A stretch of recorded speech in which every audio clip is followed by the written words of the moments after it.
पाटील, तुमच्या मुंबईच्या आंदोलनाच्या पार्श्वभूमीवर काल उपसमितीचे पुनर्गठन करण्यात आलेले आहे.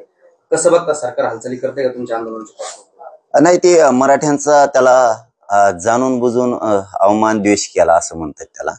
ते काय, आता ते खुनशीपणाची वागणूक आहे मराठ्यांसाठी. दाखवायचं फक्त की आम्ही असं करतोय, आम्ही तसं करतोय. आता ती का उपसमिती का नवीन आहे का काय, ते जुनीच आहे. त्याच्यात काय एवढं, ती जुनीच आहे. जुनी उपसमिती नव्यानं बदलेली. बैल पोळ्याच्या दिवशी खांदे बदलेले फक्त. याच्या जागेवर तेव घातला आणि त्याच्या जागेवर तेव घातला, एवढंच काम केलंय. हे फक्त दिशाभूल करायचं काम आहे. पण मराठी लय हुशार झाले, सरकारपेक्षा पण जास्त हुशार झाले. लोकांना तेव्हाच कळतं की सरकार जाणून बुजून आपल्या लेकरा बाळाला वेठीस धरायला लागले, लेकरा बाळाचं वाटोळं करायला लागले. त्यामुळे मराठी जास्त तापले जातात, मराठी जास्त तापले जातात, जास्त मुद्दाम. कारण तेच आहे ना, आमच्या मागण्या आम्ही काय करतोय, आम्ही काय म्हणतोय, म्हणजे आम्हाला खुन्नस प्रत्येक वेळेस. सगळ्या दुनियाला देईन पण मराठ्याला देणार नाही, खुन्नस दाखवायला लागले देवेंद्र फडणवीस मुद्दाम. माग आम्ही आरक्षण मागत होतो, 6-7 महिन्यापूर्वी 16 जाती घातल्या यांनी आरक्षण मागणी नसून, मुद्दाम खुन्नस मराठ्याला. आता ही परवा 23 जाती घातल्या ओबीसी आरक्षणात. मराठीची काय चाव होती का? नुसते प्रचार करायला लागतात का मराठी? सत्तेवर आणायला फक्त लाजा वाटू द्या. आता मराठ्यांना सुद्धा सत्ता करीत बसता, नेता म्हणता, वर पाय चाटायचे त्यांचे. लेकरा बाळाचं आयुष्य बर्बाद व्हायला लागलं सगळं. जागे व्हा ना जरा. तुमच्यात असं रक्त हाई का नाही, असं जरा उसळल्यासारखं करा ना, जातवान मराठ्यासारखं. घरात काय झोपता, पोरायचं उभं वाटोळ होऊन जाईल, राख रांगोळी होईल पोराच्या आणि पोरीच्या आयुष्याची. जरा भानावर डोके येऊ द्या. 10-5 लाखाच्या कामासाठी चंद्रसूर्य आहे तो वाटोळ करून बसताना पोरायचं आयुष्याचं. लेकरा बाळाचं वाटोळ होऊ देऊ नका. मुंबईकडनं का एक बी मराठा आता घरात झोपलेला नाही पाहिजे. आमदार, खासदार, मंत्र्यांना सांगतो, सगळ्या मराठ्यांच्या राजकीय सगळ्या जिल्हा प्रमुख असतील, पंचायत समिती जिल्हा परिषदचे सदस्य असतील, महापौर, नगरसेवक, सरपंच असतील, यांना सांगतो, मुंबईकडे निघा, जातीचं रक्षण करा. जातीचं रक्षण करा, जातीच्या पोरायचं संरक्षण करायची जबाबदारी तुमची. जर का एखादा धक्का बी लागला ना, तर पक्ष गेला खड्ड्यात. पांधन रस्ता सुद्धा राज्यातला सुरू ठेवू नका इतक्या ताकदीनं मराठ्यांच्या पाठीशी उभा राहा. सगळेचे सगळे मुंबईकडे. जातवान अस्सल अवलाद मराठ्याची घरी झोपू शकत नाही. आता आम्ही तुमच्या लेकरासाठी मुंबईत जाऊन लढणार आणि तुम्ही घरी झोपणार. अजिबात कोणी सोशल मीडियाला बघायचं नाही, टीव्हीवर बघायचं नाही. काही म्हणतात आम्ही तुम्हाला रोज बघतो, रोज ऐकतो, आम्ही आहेत तुमच्या सोबत. आता घरी राहायचे दिवस नाहीत, प्रत्यक्ष आंदोलनात सहभागी व्हायचे दिवस. प्रत्येक घरातल्या मराठ्यांनी मुंबईत आम्हाला दिसलंच पाहिजे. तुमच्या लेकरा बाळाच्या कल्याणासाठी झटतोय. तुमचे लेकरा बाळा मोठे करायचे आहेत आणि देवेंद्र फडणवीसला मराठी मोठे होऊ द्यायचे नाहीत. ह्यो त्याचा पण आहे आणि आपण पण मानलाय. आता आरक्षणच घ्यायचं आणि मुंबईत घुसायचं. घुसा मुंबईत. सगळे मुंबईला जाणार आहे. आरक्षण दिलं तरी जाणार आहे, नाही दिलं तरी जाणार. पाटील, गणेश उत्सवाचा काळ आहे, सणासुदीचा काळ, त्यामुळे तुमची एखादी सरकारकडनं समजूत काढण्याचा प्रयत्न होऊ शकतो किंवा तुम्हाला रोखल्या जाऊ शकतात. तुम्ही मुंबई आंदोलनावरती ठामा.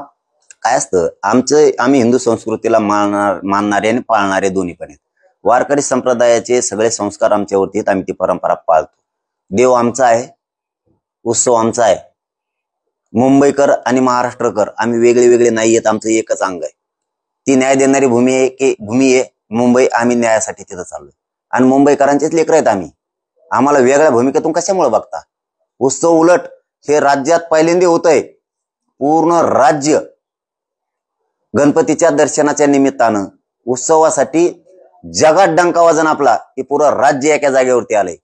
आम्ही धिंगाणा करायला नाही आलो, न्यायासाठी आलोय. पवित्र सणाच्या दिवशी आलोत आणि ही 4 महिन्यापूर्वी तारीख डिक्लेअर केलेली आम्ही. आज नाही, तेव्हा माहित बी नव्हतं गणपती बाप्पा बसणार आहेत म्हणून आम्हाला. तरी पण आपला सगळ्यांचा एक मेळा होतोय पहिल्यांदी कित्येक तरी शेकडो वर्षानंतर. आनंदाची गोष्ट आहे मुंबईकरांसाठी. आम्ही तुमची सेवेसाठी येतोय. आमची सेवा तुम्ही करा, आम्ही तुमची करू. या भूमिकेतून आपल्याला जावं लागणार आहे. याच्या पुढचं मुंबईकरांना सांगतो, 2 महिन्यापूर्वीच आम्ही 288 आमदार, खासदाराला आणि देवेंद्र फडणवीस साहेबाला फोन केला होता. 2 वर्षात पहिल्यांदा मी त्यांना फोन केला की आम्हाला तुमच्याशी बोलायचंय, घराणं मांडायचं, तुम्ही अंतरवाली या. आम्हाला मुंबईला यायचं नाहीये. आमच्या सगळ्या मागण्याची 26 ऑगस्टच्या आत अंमलबजावणी करा. आम्हाला मुंबईला यायचंच नाही. हा माणूस जाणून बुजून मुंबईकरांना सांगतो, आम्हाला खुन्नस देतोय, आमचा अपमान करतोय, आमच्या लेकरा बाळांचा वाटोळं करतोय. त्यामुळे आम्हाला मुंबईला यावं लागणार आहे. तुमच्या डोक्यात काही संभ्रम असेल मुंबईकरांचे आता काढून टाका. तिथले सगळे बांधव आमची सेवा करणार. दलित बांधव, मुस्लिम बांधव, परप्रांतीय, तिथले मराठी, तिथले मारोडी, जैन, आदिवासी, कोळी बांधव, सगळ्या जाती धर्माचे लोक आमची सेवा करणार आहेत. कारण गरीबाचे लेकर तुमच्या दारात येतात. आम्हाला वाईट नजरेनं बघू नका. आमचा काही व्यत्यय नाही, अडचण नाही येणार. उलट आम्ही तुम्हाला सेवा करू लागू, तुम्ही पण आमची करा. देवेंद्र फडणवीसांना आम्ही 2 महिन्यापूर्वी सांगितलं होतं आणि आमची लढाई 2 वर्षापासूनची, 29 ऑगस्टला 2 वर्ष पूर्ण होतात म्हणून आम्ही मुंबईला येतोय. आम्ही आडवं चालायसाठी येत नाहीत आणि ते आमच्यावर संस्कार नाहीत. आम्ही याच्या अगोदर मुंबईला आलो होतो, शांततेत आलो, शांततेत वापस येऊ. आताही आम्ही शांततेत येणार आहेत, शांततेत वापस येणार आहेत, पण आरक्षणच घेणार आहे यावेळेस. सोडणार नाही. मुंबईत मराठी घुसणार आहेत. घुसणार म्हणजे घुसणार. आम्ही त्याच्यात काहीच बदल होणार नाही आणि कोरडत घुसणार आहेत यावेळेस. पाटील, मुंबईत सरकार दंगल घडू शकते अशी तुमच्या मनामध्ये शंका आहे. काय शंका येते तुम्हाला? इथं शांततेत अंतरावलीत बसलेला असून सुद्धा आमच्यावर ते हल्ला केला, आमच्या आई बहिणीच्या चिंधड्या केल्या, गोळ्या घातल्या, डोके फोडले. हे जिवंत उदाहरण आहे. का शंका येऊ नये आम्हाला? का शंका येऊन? देवेंद्र फडणवीस जाहीर बोलले त्या दिवशी मीडियाच्या बांधवाला, म्हणले मराठ्यांचा मोर्चा मुंबईला येणार आहे असं पत्रकार बांधवांनी विचारलं. त्यांनी सांगितलं पोलिस बघून घेते. धमकी देता काय? भेडीत आम्हाला खुन्नच दिल्यावर मग ते मराठ्याच्या अवलादी ती थांबत नसते आणि घरात झोपत नसते. आता तर मराठे शेतात जात नसते, व्यवसाय सुरू करीत नसते, नोकऱ्याला जात नसते. सगळे मराठे मुंबईत येत असतात आणि जेव्हा जातो नसं ना तेव्हा मुंबईतच दिसणार. तसलं भेकड रक्त आमच्या अंगात खेळत नाही. मर्दाचं रक्त, क्षत्रिय मराठ्यांचं रक्त खेळतंय. नकुळे अवलादे. मराठ्यांनी घरात नाही झोपायचं, उठायचं आणि मुंबईकडे निघायचं. कोणाला भ्यायचं नाही. कोणत्या नेता फेता जाऊ म्हणला नाही ना. अजिबात दबावात घरी झोपू नका. लेकराबाळाचं आयुष्याचं वाटोळ होईल. मराठ्यांना सांगतो, तुमच्या लेकराबाळासाठी झटतोय मी, हे कधीच विसरू नका. एखादा नेता जाऊ नको म्हणून, एखादा मंत्री खासदार आमदार जाऊ नको म्हणून त्याचं ऐकून घरात झोपू नका. तुमचे लेकराबाळ शापशिवाय देतील तुम्हाला. आमचं वाटोळ झालं तरी आमचा बापाने घर सोडलं नव्हतं. त्यावेळेस लढाई मुंबईला चालू होती आरक्षणाची आणि आमचा बाप, आमचा चुलता भाऊ घरात झोपलेले होते, नाही गेले मुंबईला. हे शापशिवाय देतील तुम्हाला. काय करीन नेता? जाऊ नका म्हणला आणि तुम्ही गेल्यावर काय करीन? काय करीन तुमचं? आणि आपलं काय गुत्त त्याच्यापाशी? लय झालं ते घामार दवाखान्याचं काम असतं आणि लय झालं बांधा फिरण्याचे भांडणं पोलीस स्टेशनचं असतं. काय असतं? नाही केलं नाही केलं, बांधायचं भांडणच नाही करायचं. काय गुतलं त्याच्यापासून? नाही करणार काम, नाही केलं एखाद्या आमदार खासदार मंत्र्यांनी, राजकीय नेत्या नाही केलं, पण लेकराचं आयुष्याचं कल्याण होईल ना. त्याचं ऐकून घरात झोपून काय वाटलो करता काय? लेकराचं पिढ्याना फारचं देणार आहे का? नेत्याचं ऐकल्यावर तो फीस भरणार आहे का? पोराची पोरीची आपल्या फुकट नोकरी देणार आहे का? अरे ज्या नेत्यांनी नोकऱ्याला लावल्या त्यांना पगारच नाही. आणखी इतकं वाटोळ करणार लोक, त्यांचं ऐकून एकाही मराठ्यांनी घरात झोपायचं नाही. पुऱ्या मराठ्यां जातीचा प्रश्न आहे. जातीसाठी लढायला मुंबईला यायचं आणि जातीचं माघार आलेल्या लोकांना रक्षण पण करायचं.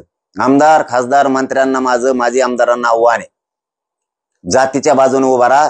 मुंबईत एकाही पोराला जर काठी लागली डवचिलं ना कुणी तर महाराष्ट्रात पांढरा रस्ता सुद्धा ठेवायचा नाही. जातीचं रक्षण करायची जबाबदारी सगळ्या राजकीय पक्षाच्या मराठ्यांच्या नेत्याची, हे लक्षात ठेवा. आणि विनंती पण आहे तुम्हाला, जातीच्या बाजूने उभे राहा.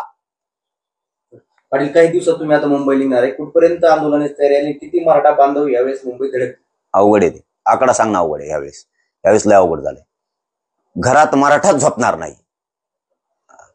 घरातल्या माय मावल्या आमच्या ताई सुद्धा घरात झोपला कुणी मराठात बोलणार आहेत त्याला, जात तिकडे लढती. तुम्ही घरात झोपले काय? तुमच्यामुळं जातीच्या लेकराचं वाटोळ होऊ नये. माय मावल्या घराघरातल्या आमच्या ताई त्यांच्या घरात झोपणाऱ्या माणसाला म्हणणाऱ्या, त्याच्यामुळे माणसं घरी झोपत नाहीत. जातवान रक्त आहे मराठ्याचं, घरात झोपत नसतं ते. जातवान झोपत नसतं. आता जातवान नसलं, त्याला जर बुटच चाटायची असली नेत्याची, चापला चाटायचं असल्या, ते घरात झोपन. जातवान असा लावला झोपत नसते. ती मुंबईतच दिसणार आहे. लय तयारी झाली, लय पोर येणार आहेत मुंबईत. लय गाड्या लावल्यात, कच गाड्या लावल्यात पट्ट्याने. गावागावातल्या श्रीमंत मराठ्यांनी गाड्या लावल्यात, नोकरदार वर्गाने लावल्यात, शेतकरी मराठी भ्यानात सगळ्यांनी गाड्या लावल्यात. ज्याला काही नाही त्यांनी मोटरसायकली काढल्यात, रिक्षेन टेम्पून ट्रॅक्टर जीपान काही काढले. इतके वाहनं काही रेल्वेने चाललेत, काही ट्रॅव्हलने चाललेत, काही एसटीने चाललेत. कोणकडे येत काही मेळ नाही राहणार यावेळेस. बघा तुम्ही, मुंगीला सुद्धा घुसता येणार नाही. इतक्या करोडोना मराठ्यांची लाट देशात पुन्हा कधीच उसळली नसेल एवढी मुंबईत उसळणार. तुम्ही फक्त बघा आता मुंबईला मराठी कशी येते.